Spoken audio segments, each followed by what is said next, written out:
துரந்தர் 2 படம் ரிலீஸ் ஆனதுலேருந்து பயங்கர நாய்ஸாக இருக்குது. நம்ம ரஜினிகாந்த் அவர் சூப்பர் ஸ்டார் இருக்கார் இல்லைங்களா, அவர் கூட ஒரு ட்வீட் போட்டிருக்காரு. வாட் அ ஃபிலிம் அப்படின்னு போட்டு, எ must watch film for every Indian, Jai Hind அப்படின்னு போட்டிருக்காரு. என் மஸ்ட் வாட்ச் ஃபிலிம்னு அவர் போட்ட வரைக்கும் நமக்கு எந்த பிரச்சனையும் இல்லை. படம் நல்லா இருக்குதுன்னு அவர் போடலாம். அவரோட சொந்த கருத்து, screen play super, box office வின்னு, கலெக்ஷன் சூப்பர், இப்படி எதை ஒன்றா போடலாம். அதெல்லாம் அவருடைய பர்சனல் கருத்து. ஆனால் ஒவ்வொரு இந்தியர்களும் இந்த படத்தை கண்டிப்பாக பார்க்கணும்னு போட்டுட்டு ஜெய் ஹிந்த்னு போட்டு ஒரு தேசபக்தியை கொண்டு வந்தார் பார்த்தீங்களா, அந்த இடத்துல நம்ம இந்த படத்தில் சொல்லப்பட்டிருக்கக்கூடிய உருட்டுகளை வெளிப்படுத்த வேண்டியிருக்குது. அதே மாதிரி இந்த ஃபிலிம் ரிவ்யூவர்லாம் இருக்கிறாங்க, அவங்களும் ஏகப்பட்ட பில்டப்பு. இட் இஸ் பிரசாந்த்னு ஒருத்தர் இருப்பார் இல்லைங்களா, அவர்லாம் இந்த படம் ஏன் இவ்வளோ சூப்பராக மக்களுக்கு பிடிக்குது தெரியுங்களா, அதோட ஸ்டோரி டெல்லிங் இதெல்லாம் ஒரு பக்கம் இருக்கட்டும், அது க்ளோஸ் டு ரியாலிட்டி இருக்குது அந்த படம் அப்படின்னு ஒரு கதை. அந்த க்ளோஸ் டு ரியாலிட்டியை தான் நம்ம என்னங்கிறத இந்த வீடியோவில் அக்கு வேற பார்க்க போகிறோம். பர்டிகுலராக அந்த படம் முழுக்க நம்ம பேச போகிறதில்ல. அந்த படத்தினுடைய சென்டர் மெசேஜாக ஒரு விஷயம் இருக்குது. அது என்னன்னா, இந்த டிமானிட்டைசேஷன் அப்படின்னு இந்த 500,000 ரூபாய் நோட்டுகள்லாம் செல்லாது அப்படின்னு ஒரே நாளில் பிரதமர் அறிவிச்சார் இல்லைங்களா. நவம்பர் 8, 2016 ஒவ்வொரு இந்தியர்களாலும் மறக்க முடியாத ஒரு நாள். அந்த நாளுக்கு ஒரு புது டெஃபினேஷன் கொடுத்து ஒரு பெரிய உருட்டை இந்த படத்தில் உருட்டி வச்சிருக்கிறாங்க. அந்த உருட்டை தான் நம்ம இப்போ விளக்க போகிறோம். ஸோ ஃபஸ்ட்டு நம்ம டிமானிட்டைசேஷனை அறிவிச்சப்போ பார்த்தோம்னா, கருப்பு பணத்தை ஒழிக்க போகிறோம் அப்படின்னு ஒரு மெசேஜை ரிலீஸ் பண்ணார். கருப்பு பணத்தை ஒழிக்க போகிறோம், கள்ள நோட்டுகளை ஒழிக்க போகிறோம், தீவிரவாதத்தை ஒழிக்க போகிறோம், எல்லாத்தையும் ஒழிக்க போகிறோம் அப்படின்னு ஒரு வீடியோவை ரிலீஸ் பண்ண உடனே பார்த்தோம்னா, யாரெல்லாம் கருப்பு பணம் அதிகமாக வச்சுருப்பாங்க அப்படின்னு நம்ம யோசிப்போம் தெரியுங்களா. பெரிய பெரிய கார்ப்பரேட் முதலாளிகள், சினிமாவில் இருக்கக்கூடிய பெரிய பணம் படைத்தவர்கள், அவங்கெல்லாம் மோடியுடைய இந்த அறிவிப்பை பார்த்து அவங்கெல்லாம் அஞ்சு நடுங்க போகிறாங்க அப்படின்னு பார்த்தோம்னா, முதல்ல ஓடியாந்து சூப்பர், இதுதான் சர்ஜிக்கல் ஸ்ட்ரைக் அப்படின்னு அந்த மோடியினுடைய அறிவிப்பை கொண்டாடினவங்களாம் யாருன்னு பார்த்தோம்னா, நம்ம யாரெல்லாம் பெரிய கருப்பு பணம் வச்சுருப்பாங்க அப்படின்னு நம்ம பார்ப்போமோ அவங்க தான் இந்த அறிவிப்பை கொண்டாடினாங்க. யாரெல்லாம் இதை ஷாக்காக பார்த்தாங்க அப்படின்னா, யாரெல்லாம் அதிகமாக சம்பாதிக்க முடியாமல் கஷ்டப்பட்டு காசை சேர்த்து வச்சுருந்த சாதாரண உழைக்கும் மக்கள் இருக்காங்கல்ல, அவங்க தான் உண்மையிலேயே இந்த அறிவிப்பை ரொம்ப ஷாக்கிங்காக பார்த்தாங்க. இதற்கெல்லாம் மேலே எஸ்வி சேகர் ஒரு வீடியோ போட்டார். அதாவது இந்த புதுசாக 2000 ரூபா நோட்டு ரிலீஸ் பண்ண போகிறாங்க. அந்த 2000 ரூபா நோட்டு ஒவ்வொரு நோட்லேயும் பார்த்தோம்னா ஒரு சிப்பு உள்ளே வச்சுருப்பாங்க அப்படின்னு சொல்லிட்டு, அந்த சிப்பு மூலமாக நீங்கள் எங்கே அந்த பணத்தை பதுக்கி வச்சாலும் அது சேட்டலைட்டில் காட்டி கொடுத்துரும், உடனே போய் பிடிச்சிடலாம் அப்படின்னு ஒரு உருட்டி இருந்தார் இல்லைங்களா. அந்த அந்த சிப்பு உருட்டினுடைய வெல் கிராஃப்டட் வெர்ஷன் தான் துரந்தர். இனிமே 2000 ரூபாய் நோட்டுகளாக மாற்றினால் கூட அதை சேட்டலைட் வைத்து கண்காணிக்கப்படக்கூடிய சிஸ்டத்துல இருக்குன்னு சொல்லப்படுகிறது. சேட்டலைட் வைத்து கண்காணிக்கப்படக்கூடிய சிஸ்டத்துல இருக்குன்னு சொல்லப்படுகிறது. இப்போ மேட்ருக்குள்ளே போவோம். அதாவது அந்த படத்தில் தீவிரவாதிகள் பிளான் பண்ணுறாங்க. அதாவது ஒரு 60,000 கோடி ரூபாய் கள்ள நோட்டு பிரிண்ட் பண்ணிட்டாங்க. இந்திய ரூபாயினுடைய கள்ள நோட்டை பிரிண்ட் பண்ணி வச்சுக்கிட்டு 60,000, முதல்ல ஒரு 11,000 கோடி சொல்கிறாங்க. மொத்தமாக ஒரு 71,000 கோடி கள்ள நோட்டுகளை இந்தியாவுக்குள்ளே கொண்டு வர போகிறாங்க. இந்த தகவல் அஜித் தோவாலுக்கு வந்துடுது. பிரதமர்கிட்ட பேசிடுறாங்க. பேசின உடனே இந்த ரூபா நோட்டு வந்ததுன்னா இந்தியாவுக்கு பெரிய ஆபத்தாயிடும் சொல்லிட்டு ரகசியமாக ஒரு டிசிஷனை உடனடியாக அறிவித்து தீவிரவாதிகளுடைய திட்டங்களை தவிடுபொடியாக்கினார் மோடி. அந்த பல்லாயிரம் கோடி ரூபாய் நோட்டுகள் எல்லாத்தையும் செல்லாததாக மாற்றி அவங்களுடைய பிளான்ஸை சுக்குநூறாக்கி விட்டார் ஜி. இதுதான் அந்த படத்தினுடைய அந்த டிமானிட்டைசேஷன்ஸ் பற்றி சொல்லப்பட்ட ஒரு மைய கருத்து அப்படிங்கிறது. ஸோ இதை பார்க்குற ஆடியன்ஸுக்கெல்லாம் எப்படி உள்வாங்க முடியும் அப்படின்னா, இது உண்மை கதை, உண்மை சம்பவங்களை வச்சு எடுத்த கதை அப்படிங்கிற உருட்டை தான் சோசியல் மீடியா இன்ஃப்ளூயன்சர்ஸ்லேருந்து ஃபிலிம் ரிவ்யூவர்ஸ்லேருந்து எல்லாரும் ப்ராபகேண்டா பண்ணிட்டு இருக்காங்க. ஆக்சுவலாக இந்த படம் ஒரு ப்ராபகேண்டா படம் அப்படின்னு சொல்லப்படுறதை விட, இந்த படத்தை மையப்படுத்தி இது உண்மை கதை, உண்மை சம்பவங்களை அடிப்படையாக கொண்டது அப்படின்னு சொல்லக்கூடிய ரிவ்யூஸ் இருக்குல்ல, அதுதான் ஆக்சுவலாக உண்மையான ப்ராபகேண்டாவாகவே இருக்குது. அடிப்படையில் இந்த படத்தில் என்ன பண்ணியிருக்காங்க அப்படின்னா, உண்மையில் நடந்த சில சம்பவங்களை, செய்திகளில் வந்த சம்பவங்களை எடுத்துக்கிட்டு அதுக்கு பின்னாடி நிறைய உருட்டுகளை உருட்டி அப்படி மொத்த தொகுப்பாக ஒரு படமாக கொடுத்துருக்குறாங்க. அதில் முதல்ல இந்த டிமானிட்டைசேஷன் மூலமாக ஒரிஜினலாக நாட்டில் என்ன நடந்தது அப்படிங்கிறத முதல்ல நம்ம பார்க்க வேண்டியிருக்கு. ஏன் அப்படின்னா, கிட்டத்தட்ட இந்தியன் கரன்சியினுடைய வேல்யூ, சர்க்குலேஷனில் இருந்த இந்தியன் கரன்சியினுடைய வேல்யூ அப்படிங்கிறது கிட்டத்தட்ட 17.7 லட்சம் கோடி. அதில் 86% பணம் அப்படிங்கிறது செல்லாததாக அறிவிக்கப்பட்டது. இந்தியாவினுடைய வரலாறுலேயே இவ்வளோ மோசமான ஒரு அறிவிப்பு அப்படிங்கிறது வந்தது கிடையாது. ஏன்னா ஓவர் நைட்டில் வந்தது அந்த அறிவிப்பு. ஸோ இதை அறிவிச்சுட்டு ஒரு 50 நாள் மட்டும் பொறுத்துக்கோங்க.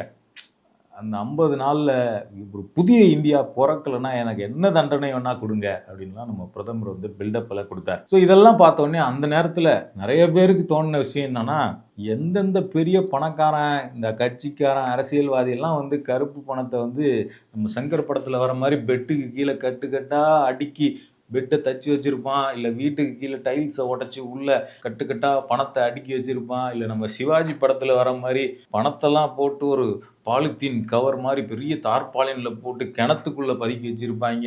அவங்க எல்லாம் இப்போ மாட்டினாங்க. அவங்களால அந்த பணத்தெல்லாம் மாற்றவே முடியாது. ஒட்டுமொத்த பணமும் செல்லாமல் போக போகுது. கருப்பு பணம் ஃபுல்லாக வச்சுருந்தவன் ஃபுல்லாக காலி அப்படின்னு நினச்சாங்க. ஆனால் உண்மையில் நடந்தது என்ன அப்படின்னா, எவ்வளோ பணம் செல்லாது அப்படின்னு அறிவிக்கப்பட்டுச்சோ அதில் 99.3% பணம் திருப்பி பேங்குக்கு வந்துருச்சு. 140 கோடி மக்களை வரிசையில் நிற்க விட்டு 100க்கும் அதிகமான பேர் மரணத்துக்கு உள்ளாக்கப்பட்டு, ஆயிரக்கணக்கான தொழில் நிறுவனங்கள் மூடப்பட்டு, லட்சக்கணக்கான பேர் வேலை இழந்து, பசி கொடுமையில் சாப்பாடு கிடைக்காம, வேலைக்கு கூலி இல்லாமல், இவ்வளவு கொடுமைகளுக்கு இந்த மக்கள் உள்ளாக்கப்பட்டு நடந்த விஷயம் என்னன்னா, வெறும் 0.7% பணம் மட்டும்தான் ஒட்டுமொத்த பணத்தில் பேங்க்குக்கு வந்து சேரலை. மீதி 99.3% பணம் வந்து சேர்ந்துருச்சு. இப்போ இந்த கட்டில் கடியில் வச்சுருந்தது, டைல்ஸ் கடியில் வச்சுருந்தது, கிணத்துல வச்சுருந்தது, இதெல்லாம் எங்கே போயிருக்குன்னு நினைக்கிறீங்களா? ஆக்சுவலாக கருப்பு பணம் அப்படின்னு நம்ம எல்லாரும் நினைக்கிற மாதிரி, இந்த படங்கள்லாம் காட்டுற மாதிரி கருப்பு பணங்கிறத பணமாலாம் யாரும் வச்சிருக்க மாட்டாங்க.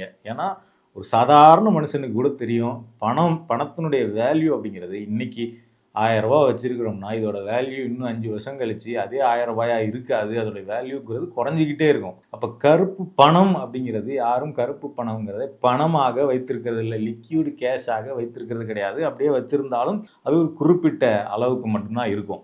ஆனால் இங்கே பிளாக் மணி அப்படிங்கிறது பிளாக் எக்கனாமியாக இயங்கிக்கிட்டு இருக்கு. அதாவது கருப்பு சந்தையாக இயங்கிக்கிட்டு இருக்கு. அது வந்து ரொட்டேஷன் ஆகிக்கிட்டு இருக்கு. அந்த பணம் வந்து எங்கேயோ பதுக்கி வைக்கப்பட்டிருக்கிறதெல்லாம் கிடையாது. அது வந்து தங்கமாக மாறுது, ரியல் எஸ்டேட்டாக மாறுது, ஹவாலாவாக போகுது.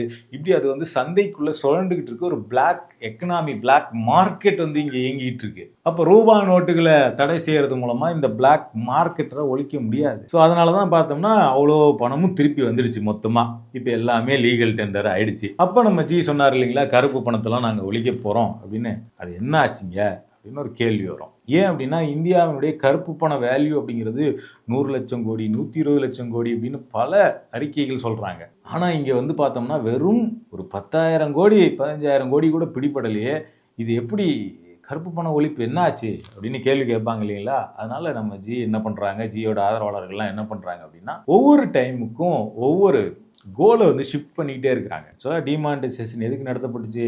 இது வந்தப்போ பார்த்தோம்னா கருப்பு பணத்தை ஒழிக்க. அது இல்லைன்னு முடிவாயிடுச்சு. ஏன்னா வர எல்லா பணமும் வந்து சேர்ந்துருச்சு. கருப்பு பணம்னு ஒன்றும் பிடிபடலை. சரி, அப்போ அடுத்த கோல் ஷிஃப்ட் பண்ணுங்க, கள்ள நோட்டுகளை ஒழிக்கிறதுக்கு. சரி, கள்ள நோட்டு எவ்வளோ பர்சன்டேஜ்? இந்தியாவினுடைய எக்கனாமியில் கள்ள நோட்டு அப்படிங்கிறது எவ்வளோ பர்சன்டேஜ்? அதாவது கள்ள நோட்டுனா ஒருத்தன் வந்து ஒரு ரூம் ஃபுல்லாக கள்ள நோட்டை பிரிண்ட் பண்ணி வச்சிருக்கிறான்னு வச்சுங்களேன்.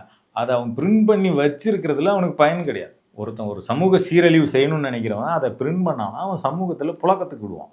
அப்போ புழக்கத்தில் பயன்பாட்டில் இருக்கிற நோட்டு அப்படிங்கிறது பல இடங்களுக்கு போகும், கடைகளுக்கு போகும், வேறு வேறு இடங்களுக்கு போகும். அது கடைசியில் பேங்க்குக்கு வந்து சேரும். அப்போ பேங்க்கில் அது ஐடென்டிஃபை ஆகும். இல்லைனா போலீஸ் ஏதோ ஒரு இடத்துல பிடிப்பாங்க. போலீஸ் பிடிக்கலனாலுமே அது பேங்க்கில் வந்து கண்டுபிடிக்கப்படும். அப்போ இந்தியாவினுடைய ஒட்டுமொத்த மணி வேல்யூவில், லிக்யூட் கேஷில் கள்ள நோட்டுகளினுடைய வேல்யூ எவ்வளோ அப்படின்னு பார்த்தோம்னா 0.002%. அதாவது 2% கிடையாது, 0.2% கிடையாது, 0.02% கிடையாது, 0.002%. இன்னும் வேல்யூவில் பார்த்தோம் அப்படின்னா 2016 டிமானிட்டைசேஷன் செய்யப்பட்ட வருடம் இருக்குது இல்லைங்களா, அந்த வருஷத்துல எவ்வளவு கள்ள நோட்டு இருக்குது அப்படின்னு சொல்றாங்க அப்படின்னா, இருந்திருக்கு அப்படின்னு சொல்லியிருக்காங்க அப்படின்னா, இதெல்லாம் கவர்மெண்ட்டினுடைய ரிப்ளை, பார்லிமெண்ட்ல கொடுத்த ரிப்ளை. 15.92 கோடி. ஆனா ஒட்டுமொத்த 500,000 ரூபாய் நோட்டுகளினுடைய வேல்யூ 15 லட்சம் கோடி.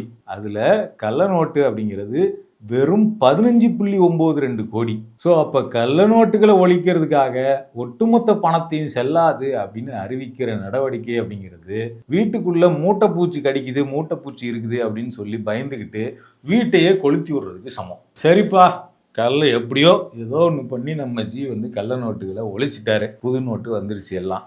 சரி, அதுக்கப்புறம் கள்ள நோட்டு இல்லாமல் இருக்குதா சமூகத்தில் அப்படின்னு கேட்டாக்கா, 2016 15.92 கோடின்னு சொன்னோம் இல்லைங்களா கள்ள நோட்டுகளோட மதிப்பு. இது 2017 28 கோடி, 2018 17.9 கோடி, 2019 25.39 கோடி, 2020 92 கோடி.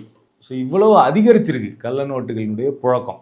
ஸோ இப்போ சமீபத்தில் போன வருஷம் வந்த செய்தி கூட பார்த்தோம்னா 2023-24 ஃபினான்சியல் இயரில் இருந்த கள்ள நோட்டுகளை விட 2024-25 ஃபினான்சியல் இயரில் 500 ரூபா நோட்டுகளினுடைய கள்ள நோட்டு அப்படிங்கிறது 37% அதிகரிச்சிருக்கு அப்படிங்கிறது செய்தி. அப்போ 2016 கள்ள நோட்டுகளை ஒழித்து விட்டோம் அப்படின்னு சொன்ன பிறகு இன்னைக்கு கள்ள நோட்டில் இவ்வளவு அதிகரிப்பு நடந்திருக்குது அப்படின்னா அப்போ டிமானிட்டைசேஷன் ஃபெயிலியர்னு ஒத்துக்கிறீங்களா இல்லையா அப்படிங்கிறது மிக முக்கியமான கேள்வி. சரி, 2016 கள்ள நோட்டு இருந்தது, கள்ள நோட்டுகளை ஒழிப்பதற்காக ஒட்டுமொத்த பணத்தையும் செல்லாதுன்னு அறிவிச்சிட்டாரு. இப்போ அதே அளவுக்கான கள்ள நோட்டு இருக்குது, கிட்டத்தட்ட வருஷம் அதிகமாயிட்டு இருக்குது.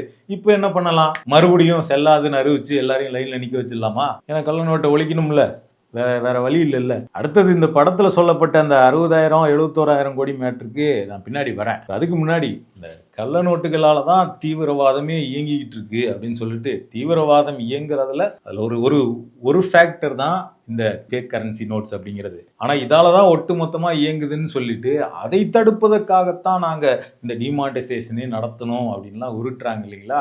அப்ப டிமானிட்டைசேஷன் நடத்தப்பட்டு கள்ள நோட்டுகள் ஒழிக்கப்பட்டுடுச்சு. அதனால டெரரிஸ்டுங்களுக்கான ஃபண்டிங் சோர்ஸ் அப்படிங்கிறது கட் பண்ணப்பட்டுடுச்சு. அவங்களுடைய அந்த கேஷ் சைக்கிள் அப்படிங்கிறது துண்டிக்கப்பட்டுடுச்சு. இனிமே அவங்களால இயங்க முடியாது அப்படிங்கிற நிலைமை வந்துருச்சு. அப்ப 2016க்கு பின்னாடி இந்தியாவில் தீவிரவாத தாக்குதலே நடந்திருக்க கூடாது இல்லையா? அதான நியாயமா இருக்கும். ஆனா சவுத் ஏசியா டெரரிசம் போர்ட்டல் அதுல இந்தியாவில் நடந்த தீவிரவாத தாக்குதல்கள், இன்சிடென்ட்ஸ் ஆஃப் கில்லிங் பத்தி குறிப்பிட்டிருக்காங்க. அந்த டேட்டாவில் வருஷந்தோறும் கொடுத்துருக்குறாங்க. அதுல பார்த்தோம்னா 2016 492 இன்சிடென்ட்ஸ் ஆஃப் கில்லிங் தீவிரவாத தாக்குதல்கள் நடந்திருக்கு. 2017 443, 2018 அது மறுபடியும் 477 அதிகரிச்சிருக்குது. 2019 332 நடந்திருக்கு. இதெல்லாம் விட ரொம்ப குறிப்பா 2019 இந்தியாவையே அதிர்ச்சிக்குள்ளாக்குற வகையில புல்வாமாவில் மிகப்பெரிய தாக்குதல், ஒரு பெரிய வெடிகுண்டு தாக்குதல் நடத்தப்பட்டு சிஆர்பிஎஃப் வீரர்கள் கொல்லப்பட்டாங்க. இப்போ போன வருஷம் கூட பார்த்தோம்னா பகல்காம்ல சுற்றுலா பயணிகள் கொடூரமான முறையில் தீவிரவாதிகளால் கொல்லப்பட்டாங்க. இப்படி தொடர் சம்பவங்கள் நடந்துகிட்டே இருக்குது. இதெல்லாம் எப்படி பாசிபிள் ஆச்சு? ஏன்னா ஜி தான் அவங்களுடைய கேஷ் சைக்கிளே கட் பண்ணிட்டாரே. ஸோ இதுக்கெல்லாம் பதிலே வராது. ஸோ அடுத்தது நம்ம இந்த 71,000 கோடி மேட்ருக்கு வருவோம்.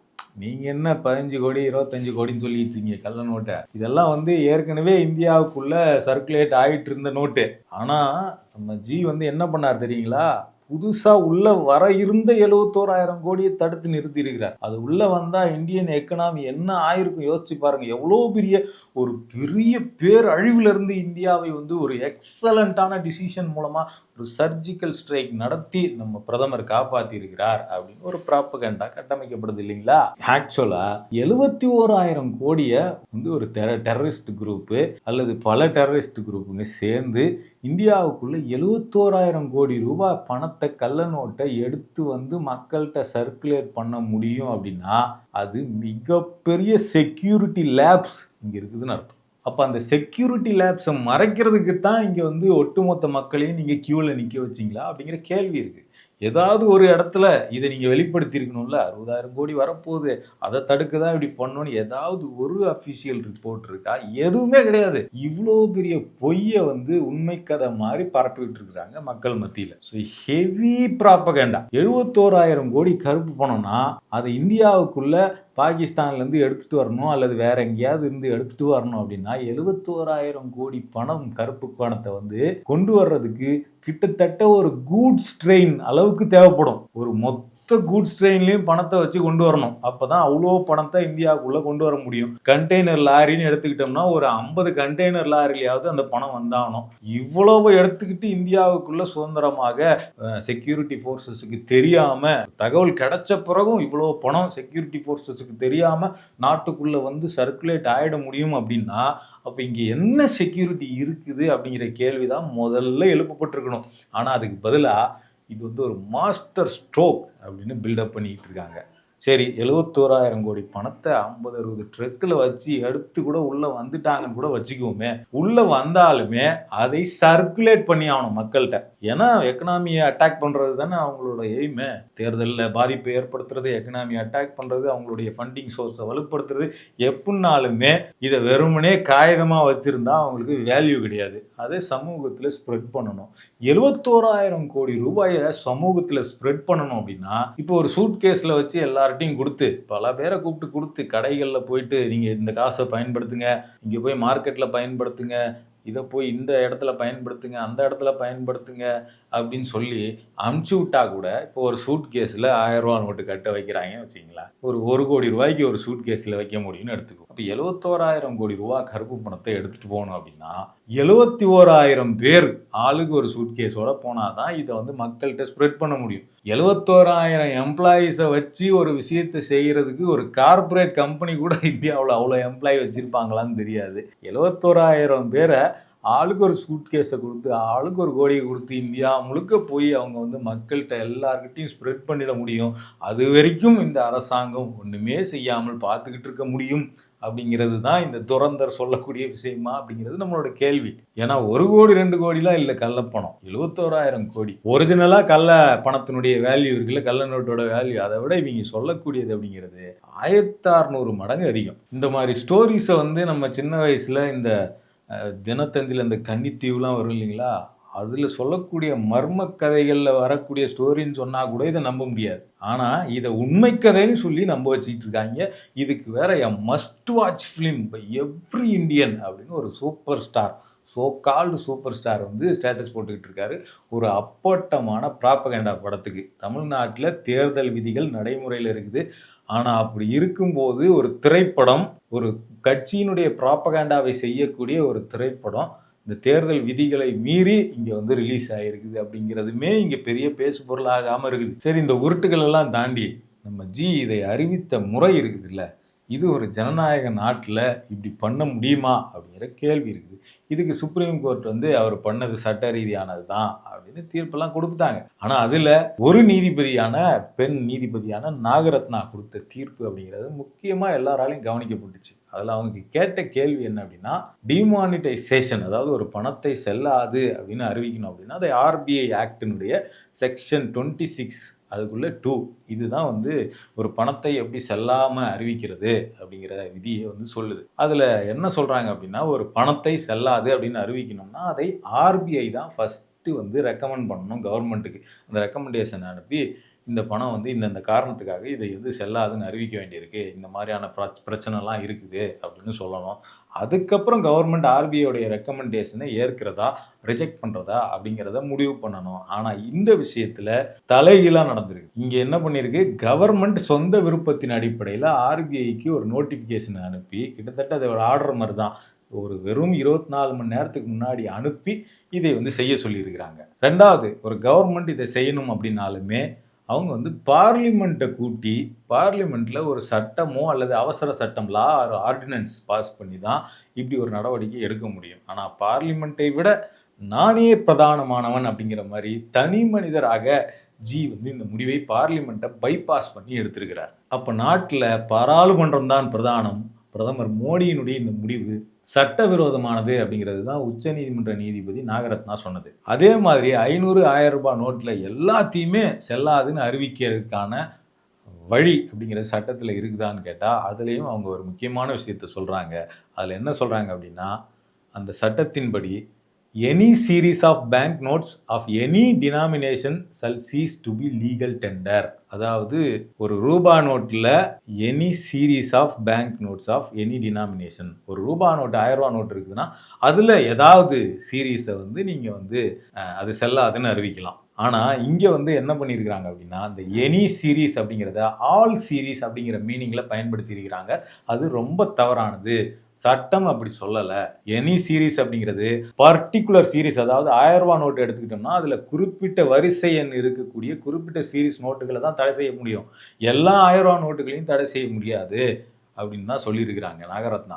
அதாவது பர்டிகுலர் சீரீஸ் அப்படிங்கிறது தான் அந்த எனிங்கிறதோட மீனிங். அதை ஆல் அப்படின்னு சொல்லிட்டு தங்கள் இஷ்டத்துக்கு மாற்றி எல்லா நோட்டுகளையும் செல்லாதுன்னு அறிவிச்சிருக்கிறாங்க அப்படின்றது நாகரத்னாவினுடைய குற்றச்சாட்டு. ஸோ இப்படி ஒரு அவசர நடவடிக்கையை தனிப்பட்ட முடிவாக எடுத்து பண்ணிட்டு மக்களை எல்லாம் வந்து வரிசையில் நிற்க வச்சு ஒரு விளையாட்டு பொம்மை மாதிரி ட்ரீட் பண்ணிட்டு இப்போ கோல் போஸ்ட் அப்படிங்கிறத எய்ம் அப்படிங்கிறத அது பண்ணதுக்கான நோக்கம் அப்படிங்கிறத ஒவ்வொரு முறை ஒவ்வொன்று சொல்லிகிட்டே போகிறாங்க. 2017 நாங்கள் வந்து டிமானிட்டைசேஷன் பண்ணதுனால இதெல்லாம் அச்சீவ் பண்ணோம் அப்படின்னு ஒன்றிய அரசுல இருந்தே ஒரு அறிவிப்பு வெளியிட்டிருக்கிறாங்க. கிட்டத்தட்ட 10 மாதம் கழிச்சு இந்த நடவடிக்கை அறிவிச்சு, அப்போ கூட இந்த 60,000 கோடி மேட்ருலாம் எங்கேயுமே கடல்லே கிடையாது. அதில் அவங்க என்னென்னலாம் நாங்கள் அச்சீவ் பண்ணோன்னு சொல்கிறாங்கன்னா, flushing out of black money அது நடக்கலைங்கிறத ஆர்பிஐ ஸ்டேட்மெண்ட் சொல்லிடுச்சு. Eliminate fake Indian currency notes அதை எவ்வளோ எலிமினேட் பண்ணாங்க, வெறும் சொற்ப சதவீதம் அப்படிங்கிறதையும் ஆர்பிஐ ரிப்போர்ட் சொல்லிடுச்சு. To strike at the root of financing of terrorism and left wing extremism. அந்த ஃபினான்சிங் ஆஃப் டெரரிசத்தை நாங்கள் ஸ்ட்ரைக் அவுட் பண்ணுன்னு சொல்கிறாங்க. அதை எப்படி பண்ணாங்கன்னு தான் தெரியல நமக்கு. அதில் இந்த மாதிரி இவ்வளோ பணம் வர இருந்தது, நாங்கள் வந்து மாஸ்டர் ஸ்ட்ரோக் பண்ணி சர்ஜிக்கல் ஸ்ட்ரைக் பண்ணோம் அப்படின்லாம் எதுவுமே குறிப்பிடப்படலை. எங்கேயுமே அதெல்லாம் இல்லை, கடல்லே இல்லை அதெல்லாம். அடுத்தது, to convert non-formal economy into a formal economy to expand tax base and employment. இதுதான் வந்து ரொம்ப இம்பார்ட்டண்ட். இங்கே தான் ஆக்சுவலாக இது ஒன்று தான் உண்மையை பேசுகிறாங்கன்னு நினைக்கிறேன். ஆக்சுவலாக இப்போ என்னென்னா, இப்போ டீ கடை வச்சுருக்கிறாங்க, மளிகை கடை வச்சுருக்கிறாங்க, காய்கறி விற்கிறாங்க, ரோட்டில் வந்து மார்க்கெட்டில் மீன் வாங்கிட்டு வந்து ரோட்டில் விற்கிறாங்க, இல்லை சின்ன சின்ன கடை போட்டு விற்கிறாங்க. இவங்கெல்லாம் வந்து பார்த்தோம்னா அவங்களாம் வந்து இன்ஃபார்மல் எக்கனாமியாக, ஒரு ஷேடோ எக்கனாமியாக இதெல்லாம் நடந்துக்கிட்டு இருக்கு அப்படின்னு தான் பிரதமருடைய வார்த்தை. ஷேடோ எக்கனாமி அப்படிங்கிறது. அப்போ இதெல்லாம் வந்து அவங்களாம் எவ்வளோ வருமானம் சம்பாதிக்கிறாங்க அப்படிங்கிறதெல்லாம் அரசாங்கத்துக்கு கணக்கு தெரியல. ஏன்னா கேஷில் நடக்குது டீலிங். கேஷில் நடக்கிற எல்லாமே அது ஒரு இல்லெஜிட்டிமேட் இல்லீகல் டீலிங் அப்படிங்கிற மாதிரி தான் டிமானிட்டைசேஷனுக்கு அப்புறம் பார்க்கப்பட்டுச்சு. அப்போ என்ன நம்ம அரசாங்கத்திலேருந்து கிளைம் பண்ணியிருக்கிறாங்க அப்படின்னா, இன்ஃபார்மலாக நடந்துக்கிட்டு இருக்க தொழிலெல்லாம் நாங்கள் ஃபார்மலாக மாற்றணும். அதாவது அதோடைய மீனிங் என்னன்னா, ஃபார்மல் எக்கனாமிக்கான செட்டப்லாம் இங்கே வரல, ஆனால் அவங்க சம்பாதிக்கிறது எவ்வளோங்கிற கணக்கு வந்துடுச்சு, அவங்க மேலேயும் நாங்கள் டேக்ஸ் போட முடியும் அப்படிங்கிறது தான் இந்த சென்டென்ஸினுடைய மீனிங். ஒரிஜினலாக ஒரு நல்ல எக்கனாமியில் டேக்ஸ் சிஸ்டம் எப்படி இருக்கணும் அப்படின்னு உலகம் முழுக்க இருக்கக்கூடிய மனித உரிமை ஆர்வலர்கள் என்ன சொல்கிறாங்கன்னா, டேக்ஸ் த ரிச் அப்படிங்கிறது தான் முக்கியமான வார்த்தை. பெரும் பணக்காரர்கள், பில்லியனர்ஸ், அவங்களுக்கு டேக்ஸ் போட்டு அதில் வரக்கூடிய பணத்தை அவங்களுக்கு வெல்த் டேக்ஸ் போடுங்க, அதிக டேக்ஸ் போடுங்க, அதில் வரக்கூடிய பணத்தை ஏழை மக்களுக்கு செலவு பண்ணுங்க அப்படிங்கிறது தான். ஆனால் இங்கே டேக்ஸ் பேஸை இம்ப்ரூவ் பண்ணணும் அப்படின்னு சொல்லிட்டு சாதாரண சின்ன சின்ன வேலைகள், இன்ஃபார்மல் எக்கனாமியாக இருக்கக்கூடியவங்களை அவங்களுடைய வருமானத்தையும் அரசாங்கத்தினுடைய கணக்குகள் கொண்டு வந்து வங்கிக்குள்ளே கொண்டு வந்து அதற்கும் டேக்ஸ் போடுவோம் அப்படிங்கிறது தான் இந்த சென்டென்ஸின் மூலமாக நம்ம புரிஞ்சு கொள்ள வேண்டியது. ஆக்சுவலாக டிமானிட்டைசேஷனில் நாங்கள் அச்சீவ் பண்ணது அப்படின்னு அவங்க சொல்லக்கூடியதில் இது ஒன்று மட்டும்தான் உண்மைக்கு நெருக்கமாக இருக்குது அப்படிங்கிறது தான் நம்ம சொல்ல வேண்டியிருக்கு. ஸோ இன்னும் துரந்தர் 3 வேற இருக்குதுன்னு சொல்கிறாங்க. ஸோ அதில் அடுத்தடுத்து நடந்த தீவிரவாத தாக்குதல்களை பற்றி, அதில் செக்யூரிட்டி லேப்ஸ் குறித்து எழுப்பின கேள்விகள் குறித்தெல்லாம் என்னென்ன உருட்டுகள் உருட்டி வைக்க போகிறாங்கன்னு தெரியல.